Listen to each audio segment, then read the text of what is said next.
Nako mga kapitbahay, buti na lang nandiyan si Digital Banks PH. Alam nyo ba, ngayon ko lang nalaman yung ganito na meron palang ghost tapping na tinatawag. Sabi dito, nasa bulsa mo lang ba yung cards mo, pero bakit biglang may mga charges? So, ang tawag dyan pala is possible ghost tapping.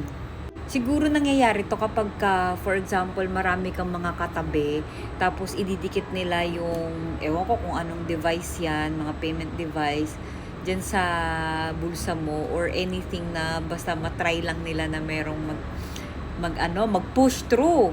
So yan, no, NFC or contactless payment devices. Yon, nakakaloka. So, what to do to prevent ghost tapping? Number 1 is you can lock your cards when it's not in use. Guys, honestly, locking your cards is a game changer. But, of course, nandun na tayo sa medyo matrabaho siya. Especially if you have a lot of cards. But, safety is paramount at all times. Mas maganda na safe tayo lagi.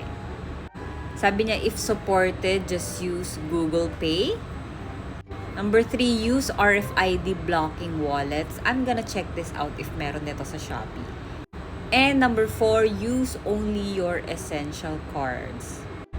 I'm really practicing this now, no? Yung carrying only your essential cards. Dati kasi mahilig ako, dinadala ko lahat ng cards. Pero now, inaalala ko na kung ano ba talaga yung card na possible kong gamitin for that kind of transaction. Yun, iwas na rin ng ng bigat-bigat sa bag and all. So, yun lang mga kapitbahay. Thanks for watching. If you want more contents like this, please do like and follow.